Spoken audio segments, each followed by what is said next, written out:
Paano ka ba mag-install ng mini driving light version 1 gamit ang isang relay sa ating mga motorsiklo? Ignition on, low, high, low, high, low, high.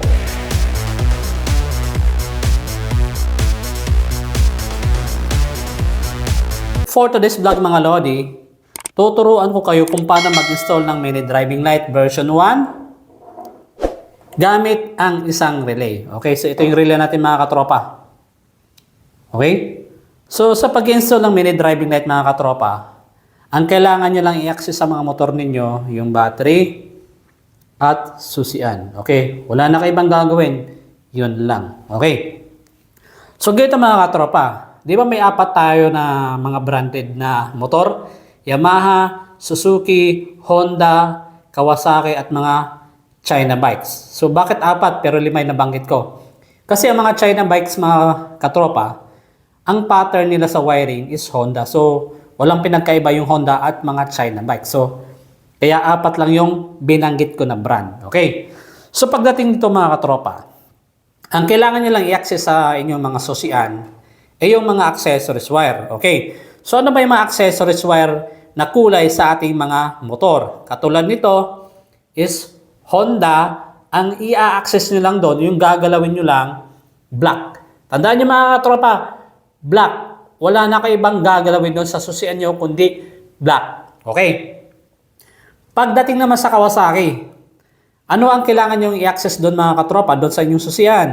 Walang iba kundi yung kulay na light brown. Okay? Yan yung accessories wire ng Kawasaki. Pagdating naman sa Yamaha, ano ang kulay ng wire na i-access nyo doon sa susian? Light brown. Okay, light brown mga katropa. Pagdating naman sa Suzuki, ano yung wire na i-access nyo doon? Walang iba kundi orange na wire. Okay.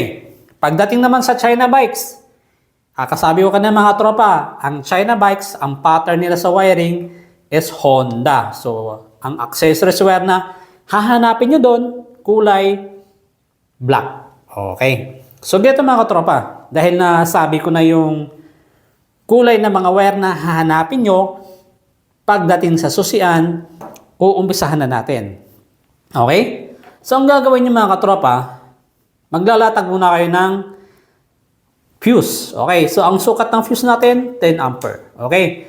So, yung kabilang paa ng ating fuse, ilagay natin sa positive terminal ng ating battery. Okay? Ayan. Dahil demo lang ito mga katropa, di natin kailangan hinangin. So kung actual kayo mag-install, dapat nakahinang at naka-I-terminal yung bawat paa ng ating fuse para solid yung kuryente. Ang gagamitin natin is bush. Okay? So dito sa ating relay, 30 ampere yung sukat nito. And then may 5 pins. So dito nakalagay yung pin number 30, 85 sa kanan, sa taas 87, sa gitna, yung bakante, 87 din yan. Tapos sa pinakaliwa, ayan yung 86.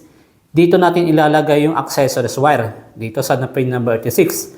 At dito naman sa 85, ito naman yung ground. Dito tayo kukuha sa battery. Okay? So yan mga Lodi, umpisa na natin. Okay? So pin number 30 ng relay, dito sa isang paa ng fuse. Okay? Ayan. So mas maigi mga Lodi, pag nag-install kayo nito, alisin nyo muna yung fuse sa loob ng nito. Kasi para maiwas yung ground. Ayan, alisin natin. Okay? So, and then, na-install natin yung pin number 30 ng relay, na-connect na natin sa fuse. Ang gagawin natin dito sa pin number 86, ilalagay natin sa susian. So, ito yung susian ng Honda, dito natin ilalagay sa black wire. Okay? Black. Wala na kayo bang gagawin mga Lodi? Or hahanapin sa inyong susian, black wire lang. Kung apat yung wire nyo sa susian, hanapin nyo doon yung kulay black. Yung ibang wire, huwag nyo na pakialaman. Okay? So, yan. So, yan mga Lodi, nakabit na natin yung black wire ng susian sa pin number 86. Ayan. Kita naman siguro yung mga master. Tapos, pagdating sa 85, maglalagay tayo ng extra na wire kasi ground yan mga master. Habaan natin. So ito. Okay. Ground. So pagdating sa ground mga master or mga tropa, kahit saan nyo pwede kumuha. Pwede kayong kumuha sa battery na ground. Pwede rin sa body chassis ng inyong motor. Nasa inyo na yan mga tropa. Walang magiging problema dyan. Okay. So ito yung ating ground. Ilagay natin dito sa pin number 85 ng relay. So dito sa block. Okay. Yan.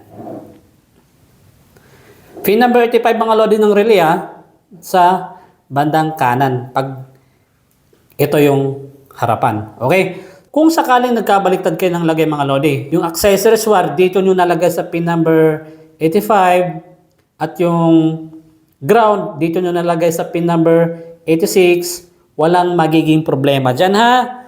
May nabasa kasi ako sa aking post o sa aking vlog mga lodi, mga master, na masisira daw yung motor niya kung gano'n yung susundin. Okay, so clarification mga master, walang problema kung sakaling magkabaliktad yung 86 at 85 sa pag-i-install ng supply. Okay? Baliktaran po yan mga master. Walang magiging problema dyan. Okay?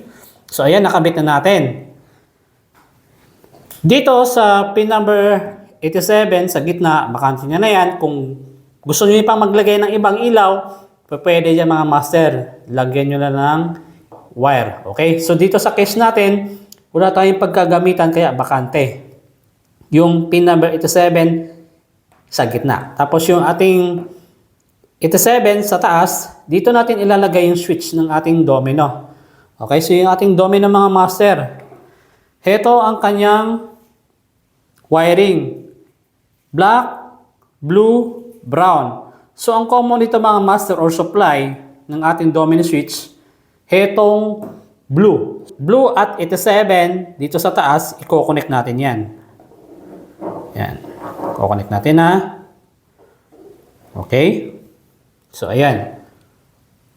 So electrical tape lang natin mga master yung ground kasi baka magdikit. Ground lang, wala nang iba.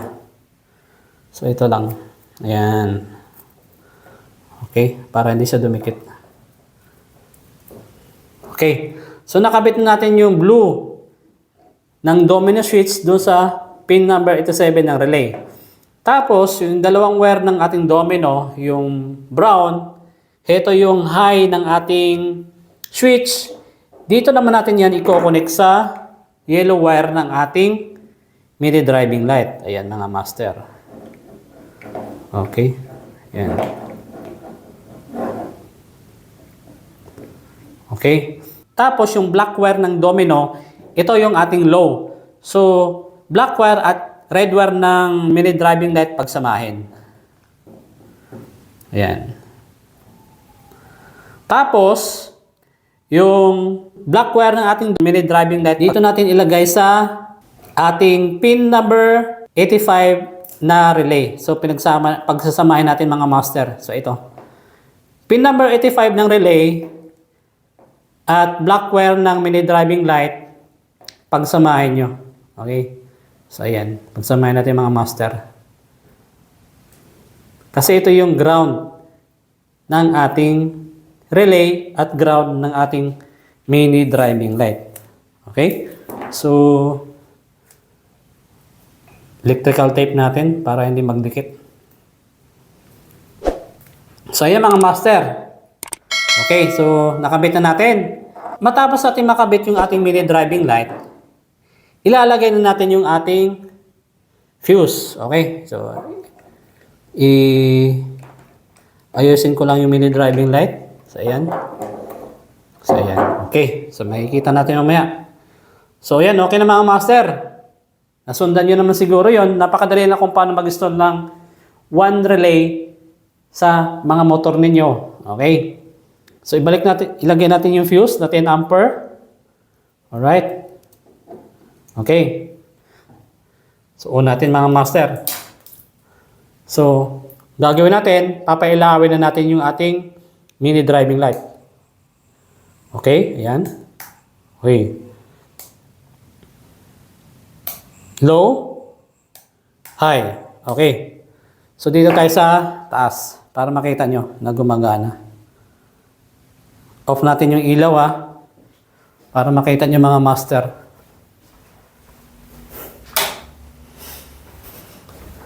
Gamit lang yung isang relay dito mga master Low, yan. High. Okay, low, high. Wala pa tayong mga passing dito mga master Ang ating ginagawa lang kung paano mag-install ng mini driving light gamit ang isang relay sa inyong mga motor. Okay? So yun lang mga master, di ba? Napaka-basic kung paano mag-install ng mini driving light gamit ang isang relay. Kung may natutunan ka sa aking tutorial mga master at nagustuhan mo, ay inaanyayahan kitang pindutin ang like, share at subscribe sa aking YouTube channel at mag-follow sa aking Facebook page. Okay? So this is Tight Modifier mga master. Ingat sa pag-wiring, ride safe, and God bless. Okay? So abangan nyo yung susunod natin tutorial mga master to relay setup. Pagtapos nun, ipapasok na natin yung mga may passing. Okay?